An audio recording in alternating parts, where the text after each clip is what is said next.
में हम लोगों ने वो जो प्राचीन इतिहास जो हमें पढ़ना है उसका सिलेबस देख लिया था। उसके सिलेबस पे डिस्कशन हुआ था इससे पहले वाले क्लास में। तो सिलेबस के अनुसार हमें आज की क्लास में पढ़ना चाहिए प्रागैतिहासिक काल, और प्रागैतिहासिक काल के अंदर हमें पाषाण काल, और पाषाण काल के अंदर अगर हम जाएंगे तो हमें मिलेगा पूरा पाषाण काल, और पूरा पाषाण काल के भी अंदर हम लोग जाएंगे तो निम्न पूरा पाषाण काल मिलेगा। तो हम लोगों का आज का टॉपिक होना चाहिए था, या अगला टॉपिक होना चाहिए था सिलेबस के बाद का, निम्न पूरा पाषाण काल। लेकिन फिर हमने सोचा कि अगर हम लोग इतिहास को कंप्लीट करने जा रहे हैं तो सबसे पहले हम लोग समझें कि इतिहास क्या होता है। तो इतिहास की कुछ परिभाषाएं हैं, इतिहास की कुछ उपयोगिताएं हैं, और कुछ अन्य बातें हैं जो हमें आज के वीडियो में करनी है। उसके बाद अगले वीडियो में हो सकता है कि इतिहास के कालखंड का विभाजन देखा जाए। तो इन 3 क्लासेस में इतिहास अभी स्टार्ट नहीं हुआ है। पहला जो हम लोगों ने देखा था इतिहास का, प्राचीन इतिहास का सिलेबस। दूसरा जो क्लास है आज का, इतिहास का अर्थ समझेंगे। फिर तीसरा क्लास होगा इतिहास के कालखंड का विभाजन। तो ये 3 क्लास जो है इतिहास का प्रारंभिक जो क्लास है, दरअसल स्टार्ट नहीं हुआ है अभी। इतिहास स्टार्ट तब से होगा जब हम लोग निम्न पूरा पाषाण काल से प्रारंभ कर देंगे पढ़ना। तो फिर भी ये तीनों क्लासेस भी अपने आप में महत्वपूर्ण भूमिका निभाती हैं। जो आगे हम लोग पढ़ेंगे इतिहास, प्राचीन इतिहास को, उसको पढ़ने में ये अपनी महत्वपूर्ण भूमिका निभाएंगी, ये क्लासेस, तीनों क्लासेस। तो आज हम लोग सबसे पहले ये देखेंगे कि जो इतिहास है, इतिहास का अर्थ क्या होता है। यहाँ पे आप देख सकते हैं, इतिहास के अर्थ को समझने के लिए इतिहास शब्द को हमने संधि विच्छेद किया जाता है। और जब संधि विच्छेद किया जाता है तो ये 3 चीज़ें निकल के आती हैं। पहला जो है आप देख सकते हैं, इति प्लस हा और प्लस आस, ये 3 चीज़ें निकल के आती हैं इतिहास का संधि विच्छेद करने पे। इतिहास का संधि विच्छेद करने पे ये 3 चीज़ें जब हमें निकल के आती हैं तो एक एक जो चीज़ है, एक एक जो शब्द हैं या अक्षर हैं, उसका अर्थ अलग अलग होगा। तो उसका अर्थ क्या है, तो जो इति है इसका अर्थ होता है ऐसा ही। इति का अर्थ होता है ऐसा ही। अब जो हा है, हा का अर्थ यहाँ पे आप देख सकते हैं, हा का अर्थ है निश्चित रूप से।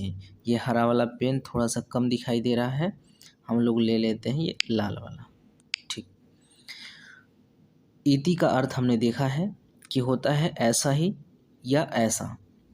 हा का अर्थ है, हा अकेले हा नहीं है, हा पे एक छोटा सा आप देख पा रहे हैं हलंत है, तो इसका अर्थ है निश्चित रूप से।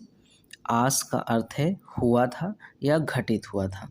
ये 3 चीज़ें हैं, संधि विच्छेद करने पे इसका अर्थ निकल के यहाँ पे हमें आता है। तो ये चीज़ें हम लोग स्क्रॉल करके थोड़ा सा ऊपर कर लेते हैं। अब नीचे हमें दिख रहा है साफ साफ। अब तीनों का अर्थ निकल के जो आता है वो ये होता है कि ऐसा ही निश्चित रूप से हुआ था या फिर घटित हुआ था। इसको कहाँ कर दें कि ये कहीं भी जा रहा है, ये दिख ही रहा है, ठीक है। तो हमने देख लिया इस चीज़ को। तो इसका टोटली अंततः जो अर्थ निकल के आ रहा है वो यही आ रहा है कि ऐसा ही निश्चित रूप से हुआ था या घटित हुआ था। तो हम देख सकते हैं कि इतिहास का अर्थ क्या है, अर्थात अतीत में घटित घटनाओं का क्रमबद्ध एवं तिथिवार विवरण ही इतिहास कहलाता है। इतिहास क्या है, अतीत में घटित घटनाओं का क्रमबद्ध एवं तिथिवार विवरण ही इतिहास है। अब हम लोग चलते हैं कि ये तो हिंदी शब्द का परिभाषा था, वो अभी हम लोग परिभाषा देखेंगे आने वाले कुछ ही मिनटों में। हम लोगों के सामने परिभाषाएं आएंगी 1-2। लेकिन अब हम लोग चलते हैं, सबसे पहले देखिए जो इंग्लिश का शब्द है हिस्ट्री, इसका क्या मैटर है, इसके साथ क्या हुआ। इसके साथ हुआ ये कि यह एक ग्रीक भाषा है। कौन सा भाषा है, देखिए यहाँ पे आपको दिख रहा है, यहाँ पे लिखा हुआ है, यह एक ग्रीक भाषा है। ग्रीक वो भी ग्रीक में कौन सी भाषा? ये भाषा है हिस्टोरिका या हिस्टोरिया। कौन सा? हिस्टोरिका, हिस्टोरिया या फिर हिस्टोरिका। ये दो भाषाएं हैं, दो नहीं दरअसल एक ही शब्द है, या तो आप हिस्टोरिया कहिए या तो हिस्टोरिका कहिए। इसी शब्द से हिस्ट्री शब्द की उत्पत्ति हुई है।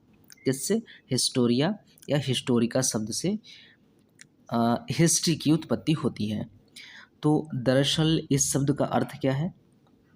तो आप देखिए जो हिस्टोरिया या हिस्टोरिका है, इस शब्द का अर्थ है सत्य का अन्वेषण करना। क्या होता है? सत्य का अन्वेषण करना। अन्वेषण का अर्थ होता है खोज, तो सत्य का खोज करना इतिहास है। लेकिन अब आगे बढ़ते हैं तो हम देखते हैं कि जो ये हिस्टोरिका से हिस्ट्री शब्द बनाई गई, ये बनाने का काम किया है हेरोडोटस ने। जो ये हिस्ट्री शब्द आप देख रहे हैं, किसी न किसी ने तो पहली बार हिस्टोरिका, पहले तो हिस्टोरिका ही था, उसके बाद किसी न किसी ने तो हिस्टोरिका से हिस्ट्री शब्द की उत्पत्ति कराई ही होगी।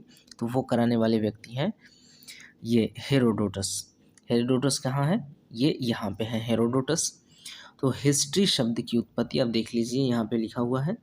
हिस्ट्री शब्द का सर्वप्रथम प्रयोग यूनान के इतिहासकार हेरोडोटस ने किया था। अतः हेरोडोटस को इतिहास का जनक माना जाता है। तो इतिहास के जनक कौन है? इतिहास के जनक, इतिहास के अब्बा हुजूर, इतिहास के डैडी जो हैं वो हैं हेरोडोटस। हेरोडोटस कहाँ के हैं? हेरोडोटस हैं यूनान के। कहाँ के हैं? यूनान के। यहाँ पे मेंशन किया गया है, देख लीजिए। यूनान के शासक, मतलब यूनान के इतिहासकार हैं हेरोडोटस। ठीक। अब क्या है, इसको ऊपर कर देते हैं, अब आगे देखते हैं। इसी की वजह से ऐसा कहा जाता है, इसी की वजह से ऐसा कहा जाता है कि इतिहास की उत्पत्ति यूनान में हुई। अब चूंकि हम लोगों ने ये देखा है, ये जान रहे हैं हम लोग कि जो इतिहास है, इतिहास के जनक जो हैं वो कहे जाते हैं क्या? इनको हेरोडोटस को। हेरोडोटस को इतिहास का जनक माना जाता है, इतिहास के पिता माने जाते हैं। तो जो इतिहास के पिताजी कहाँ के हैं? इतिहास के पिताजी हैं यूनान के। तो इसलिए इतिहास की उत्पत्ति भी यूनान से ही मानी जाती है। तो यहाँ तक बातें कंप्लीट हो गई। इसको साफ कर दें। अगर आपको स्क्रीनशॉट लेना हो तो ले लीजिए, लेकिन यही जो डिस्टर्ब कर रहा है इसको यहाँ पे कर देते हैं तो डिस्टर्ब करना बंद कर देगा। अब स्क्रीनशॉट आप ले सकते हैं, हट गया है। इसके बाद अब आगे जो है, आगे क्या है? आगे अब कुछ परिभाषाएं हैं, इन परिभाषाओं को हम लोग देखने का प्रयास करते हैं। सबसे पहले है जे.बी. ब्यूरी। जे.बी. ब्यूरी नाम के इतिहासकार हैं। इन्होंने इतिहास की परिभाषा दी है। इन्होंने कहा है कि इतिहास जो है भूत एवं भविष्य के बीच एक सेतु है। सेतु मतलब आप समझ रहे हैं, इतिहास जो है भूत और भविष्य के बीच एक सेतु अर्थात पुल का काम करता है। ठीक। और दूसरे नंबर पे जो है वो ई.एच. कार। ई.एच. कार क्या कहते हैं? ई.एच. कार कहते हैं कि इतिहासकार एवं तथ्यों के बीच अंतर क्रिया को इतिहास कहते हैं। इसको आप देखिए कैसे समझ सकते हैं। ये कह रहे हैं कि इतिहासकार एवं तथ्यों के बीच अंतर क्रिया को क्या कहते हैं? इतिहासकार कहते हैं। तो हम जैसे कि हम देख सकते हैं कि प्राप्त तथ्यों व प्रमाणों के आधार पर ही एक इतिहासकार इतिहास का वर्णन करता है। एक बार फिर से सुन लीजिए। प्राप्त तथ्यों व प्रमाणों के आधार पर ही एक इतिहासकार इतिहास का वर्णन करता है। अभी आप एक अगर एग्जाम्पल लें तो फिर सादा स्लाइड हम लोग इस पे देखते हैं। जैसे हम लोग जानते हैं रॉबर्ट ब्रूसफुट के बारे में। किसके बारे में? रॉबर्ट ब्रूसफुट के बारे में जानते हैं। इन्होंने पल्लवरम से पाषाण उपकरण खोजे। कहाँ से?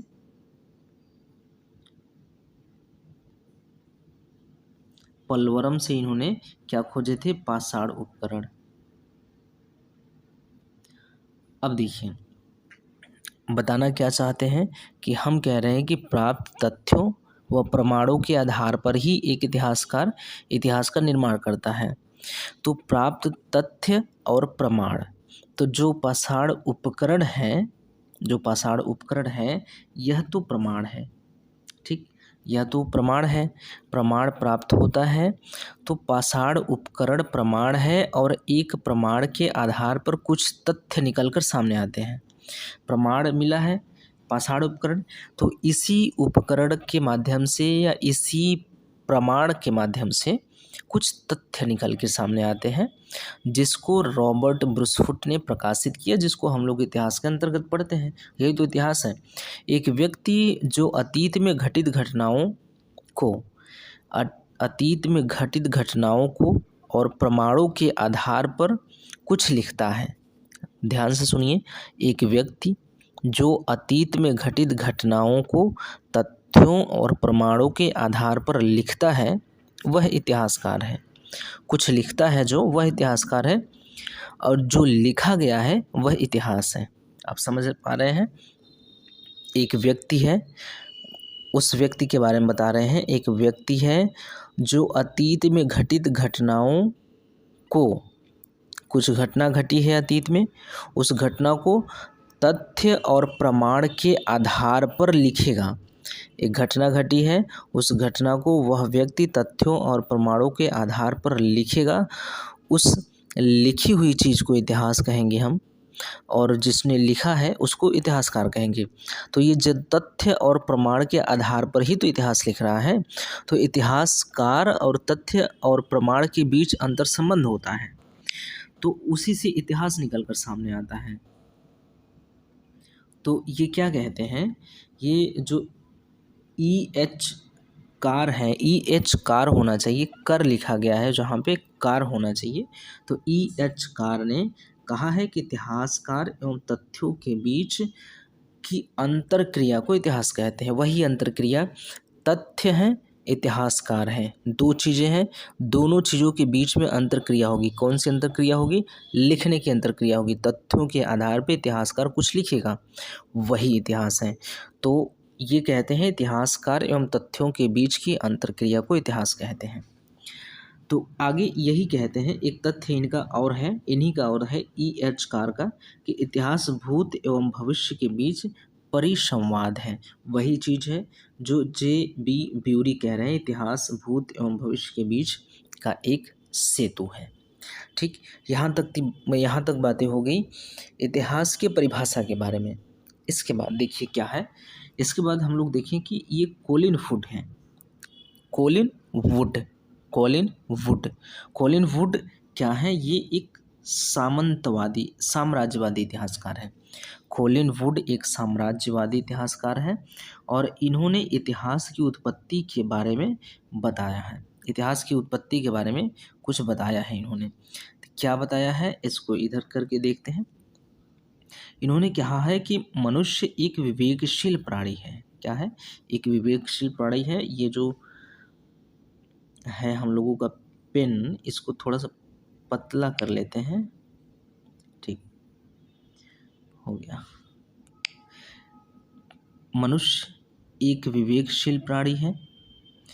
जिस वक्त मनुष्य ने यह सोचा होगा कि मैं कौन हूँ, मेरा जन्म कैसे हुआ, मैं कहाँ से आया हूँ, उसी वक्त इतिहास की उत्पत्ति हो जाती है। जिस वक्त से मनुष्य ये सोचना प्रारंभ कर दिया कि मेरा पिछला हुआ, बीता हुआ समय क्या है, क्योंकि हम सोच रहे हैं अगर कि हमारा जन्म कैसे हुआ, हम कहाँ से आए हैं, तो इसका सीधा सा मतलब है कि हम अपने पास्ट के बारे में बात कर रहे हैं, हम अपने अतीत के बारे में बात कर रहे हैं। और इतिहास की परिभाषा यह कहती है कि अतीत में घटित घटनाओं का क्रमबद्ध अध्ययन ही इतिहास कहलाता है। तो जब हमने ये सोचना प्रारंभ कर दिया कि हम कहाँ से आए हैं, कहाँ से जन्मे हैं, हम कौन हैं, तो यहाँ पे इतिहास का जन्म हो जाता है। तो कोलिन वुड ये कहते हैं कि मनुष्य एक विवेकशील प्राणी है। जिस वक्त मनुष्य ने यह सोचा होगा कि मैं कौन हूँ, मेरा जन्म कैसे हुआ, मैं कहाँ से आया हूँ, उसी समय इतिहास की उत्पत्ति हो जाती है। कोलिन वुड एक साम्राज्यवादी इतिहासकार है। ये बात आप अपने ज़हन में रखिएगा। इसके बाद क्या है, इसके बाद ये है कुछ चीज़ें इतिहास की उपयोगिता के बारे में अगर हम लोग जानने का प्रयास करें कि इतिहास का उपयोग क्या है वास्तविक जीवन में, तो हम लोग देखते हैं कि इतिहास जो है भूत, भविष्य व वर्तमान में संबंध स्थापित करता है। अगर इतिहास नहीं होगा तो इतिहास जो है इतिहास की वजह से ही हमें भूत का पता चलता है। भूत मतलब अतीत, बीता हुआ या पास्ट जो है वो भूत है। तो भूत की जानकारी हमें किससे प्राप्त होती है? इतिहास से प्राप्त होती है। तो इतिहास से प्राप्त होती है भूत की जानकारी और उसी से संबंधित होता है अपना भविष्य। कल मान लीजिए 21 तारीख था, आज 22 तारीख है, तो 21 और 22 दोनों में संबंध है, बीच में एक संबंध है। जैसे ही 21 बीता 22 आया, अगर हमें 21 का पता ही न चले, सिर्फ 22 का ही पता रहे, तो दोनों में संबंध नहीं बन पाएगा। तो ये किस चीज़ की वजह से हो रहा है? ये हो रहा है इतिहास की वजह से। इतिहास की वजह से हम जान पा रहे हैं कि कल 21 तारीख था। इतिहास का मतलब ही है, अब ये समझ लीजिए कि एक सेकंड जो बीत गया अपना पास्ट है। जब अपना पास्ट है तो वो भूत है, अर्थात अतीत है। अतीत है तो इसका मतलब वो इतिहास है। अतीत में कोई घटना घट गई, अर्थात एक सेकंड पहले ही कोई घटना घट गई, तो वो भी इतिहास के अंतर्गत ही है। तो कल की बात हो रही है, 21 तारीख की बात हो रही है। तो अगर 21 तारीख जो है वो बीत चुका है, वो अतीत की बात है, तो वो इतिहास ही है। वो जुड़ेगा, हमसे संबंधित होगा 22 तारीख से, जब हमें इतिहास पता होगा। तो यही कह रहा है यह लाइन कि इतिहास जो है भूत, भविष्य व वर्तमान में संबंध स्थापित करता है। दूसरा क्या कह रहा है? इतिहास हमें वर्तमान की समस्या का समाधान बताता है। समाधान कैसे बताता है? देखिए, समाधान ऐसे बताता है कि इतिहास अगर हम लोग पढ़े हुए हैं, इतिहास की जानकारी है, तो अगर सेम परिस्थिति अभी क्रिएट होती है, अभी कोई परिस्थिति ऐसे क्रिएट हो जाती है जो कि इतिहास में परिस्थिति वैसी आ चुकी है, ऐसी परिस्थिति कोई अभी क्रिएट हो रही है जो इतिहास में आ चुकी है, तो इतिहास में उस समय की परिस्थितियों के अनुसार उस परिस्थिति से लड़ने के लिए कौन से कदम उठाए गए और वो कदम कितना कारगर था, उसी का हम लोग अध्ययन कर लें, तो वर्तमान में सेम परिस्थिति में हम लोग ऐसा कदम उठा पाएंगे कि जो कि सॉल्यूशन दे सकता है, जो समाधान दे सकता है इस परिस्थिति से निपटने का। इतिहास में कोई घटना घटी है और सेम घटना अभी इतिहास चूँकि दोहराता है अपने आप को, तो इतिहास अगर दोहरा रहा है, दोबारा ऐसी कोई घटना घट रही है, तो हमें अगर सॉल्यूशन नहीं मिल रहा है, तो हम जाके अगर इतिहास में अपने देखेंगे कि ऐसी ही घटना एक बार इतिहास में कभी घटी थी और उस समय परिस्थिति कुछ ऐसी थी और ऐसा निर्णय लिया गया था, तो ये रिज़ल्ट आया था। तो उसके आधार पे, उसका अध्ययन करने के बाद हम आज की परिस्थिति के अनुसार, आज के सिचुएशंस के अनुसार हम लोग अपना कोई कदम उठा सकते हैं, निर्णय ले सकते हैं। तो यही कह रहा है कि इतिहास हमें वर्तमान की समस्या का समाधान बताता है, समाधान मिलता है। तीसरा लाइन जो कह रहा है, इतिहास के अध्ययन से भविष्य में होने वाली घटनाओं को रोका जा सकता है। वही बात है ऊपर वाली लाइन का जो हम लोगों ने समझा है कि अगर भविष्य में होने वाली घटनाओं को रोका जा सकता है, अगर कोई सिचुएशन ऐसा पैदा हो रहा है कि आने वाले समय में, अब देखिए जैसे प्रथम विश्व युद्ध हुआ, दूसरा विश्व युद्ध हुआ ना, 2 विश्व युद्ध हुए, तीसरा विश्व युद्ध निश्चित रूप से इतना आजकल देख रहे हैं आप लोग, जैसे कि युद्ध हो रहा है, इसमें जो रसिया से था युद्ध कुछ दिन पहले, अभी इस समय हो रहा है युद्ध, तो इन युद्ध के चलते विश्व युद्ध हो सकता था, चांसेस काफ़ी थे यदि संयुक्त राष्ट्र संघ की स्थापना न हुई होती। तो इतिहास हम जानते थे, हमें पता था, हमने इतिहास पढ़ा कि प्रथम विश्व युद्ध हुआ है, हमने इतिहास पढ़ा कि द्वितीय विश्व युद्ध हुआ है, इतने नरसंहार हुए हैं, इतना नुकसान हुआ है। तो इसको रोकने के लिए हम लोग क्या करते हैं, एक यूनाइटेड नेशंस का गठन करते हैं, संयुक्त राष्ट्र का गठन करते हैं, और हमने किया। और परिणाम ये हुआ कि अभी तक तीसरा विश्व युद्ध नहीं हुआ है।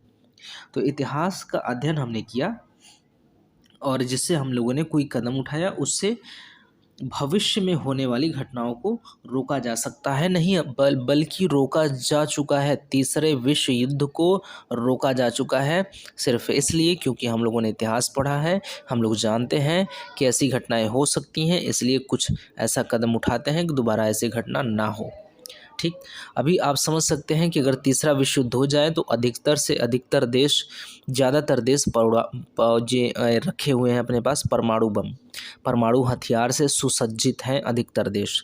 तो आप सोच सकते हैं कि अगर विश्व युद्ध हुआ और एक आध परमाणु बम अगर फेंक दिया गया तो फिर क्या हालत हो सकता है। तो तीसरा विश्व युद्ध, ये सारी चीज़ें रोक दी गई हैं, परमाणु नहीं फेंका जा रहा है। ये भविष्य की घटनाएं होने वाली थी लेकिन रोक दी गई हैं। रोक दी गई हैं क्यों? क्योंकि हम लोगों ने इतिहास पढ़ा है। तो इतिहास क्या करता है? इतिहास के अध्ययन से भविष्य में होने वाली घटनाओं को रोका जा सकता है। इसके बाद जो है राजनीतिक, प्रशासनिक, सांस्कृतिक, इसको ऊपर करिए, सांस्कृतिक, आर्थिक, ज्ञान विज्ञान, चिकित्सा आदि का विकास जो है इतिहास से ही पता चलता है। आप लोग देखिए, आप ध्यान देंगे तो आपको पता चलेगा कि कभी जैसे कि मान लीजिए किसी भी विज्ञान में किसी भी चीज़ का खोज हुआ था, दरअसल वो तो विज्ञान ही है, लेकिन हम लोग क्या कर रहे हैं कि हम लोगों ने पढ़ा है कि अतीत में घटित घटनाओं को इतिहास कहते हैं। विज्ञान में किसी भी चीज़ का, मान लीजिए कैमरा का खोज हुआ, मोबाइल का खोज हुआ, टीवी का खोज हुआ, वो दूरबीन का खोज हुआ, कोई भी किसी भी प्रकार का खोज होता है चूँकि हो चुका है तो अतीत है। अतीत में घटना घट चुकी है, उसका तथ्य है, उसका प्रमाण है, उसका सब कुछ है, वो तो इतिहास ही है। तो दरअसल जो, चाहे वो राजनीतिक विकास हो, चाहे प्रशासनिक विकास हो, चाहे सांस्कृतिक विकास हो, चाहे आर्थिक विकास हो, ज्ञान विज्ञान हो या चिकित्सा शास्त्र से संबंधित कोई विकास हो, इन सभी विकास को समझाता है हमें इतिहास। अगर इतिहास नहीं होता तो हम कल की बातें भूल गए होते, और कल की बातें अगर भूल गए होते तो अपने भविष्य को अच्छा नहीं बना सकते। ठीक, इसके बाद क्या है? इसके बाद है, यदि हमें बेहतर कर्म करने की, ये जो इतिहास है, इतिहास कह रहा, इतिहास हमें बेहतर कर्म करने की प्रेरणा देता है। प्रेरणा कैसे देता है? आप देखिए, जैसे हम लोग बात कर लें अगर इनका, स्वामी विवेकानंद का अगर बात कर लें, तो स्वामी विवेकानंद जैसा हम बनने की कोशिश करते हैं, या कोई महिला है तो जैसे मदर टेरेसा जैसा बनने की कोशिश कर रही हैं। क्योंकि इतिहास पढ़ी हैं या आप पढ़े हैं। इतिहास जब तक हम नहीं पढ़े हैं तब तक हमें कैसे, अगर हम इतिहास नहीं पढ़ेंगे, विवेकानंद के बारे में हम लोग नहीं पढ़ेंगे इतिहास में, या मदर टेरेसा के बारे में, तो कैसे हम लोग मदर टेरेसा के जैसा या विवेकानंद या इनके अंबेडकर जैसा बनने की कोशिश करेंगे। और दूसरी बात, ये इतिहास जो है हमें संघर्ष करने के लिए भी प्रेरित करता है, क्योंकि इतिहास में जो ऐसे व्यक्ति रहे हैं जिन्होंने संघर्ष करके आगे बढ़ा है, नाम कमाया है, आज लोग याद करते हैं। तो जब हम लोग उनके बारे में पढ़ेंगे कि उन्होंने ऐसा ऐसा संघर्ष किया है, तो हमारे अंदर जो है उनको अनुसरण करने की, उनके जो संघर्ष है, उनके संघर्ष को अनुसरण करने की जिज्ञासा अपने अंदर आएगी। तो ये सारी चीज़ें कैसे होंगी? ये सारी चीज़ें होंगी इतिहास को पढ़ने के बाद ही। हम देखते हैं कि इतिहास में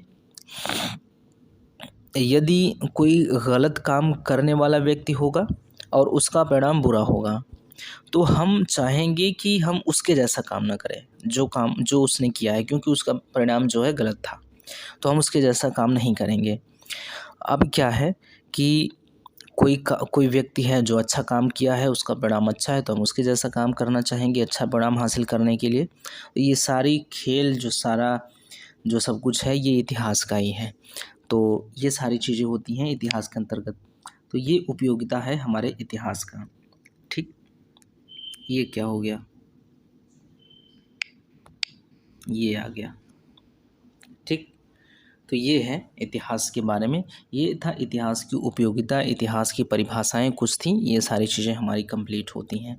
इसके बाद अगले क्लास में हम लोग देखेंगे इतिहास के कालखंड का विभाजन, इतिहास का विभाजन, कालखंड का विभाजन देखने के बाद हम लोग फिर प्रवेश कर जाएंगे अपने निम्न पुरापाषाण काल में। तब तक के लिए धन्यवाद, bye bye, tata, good night.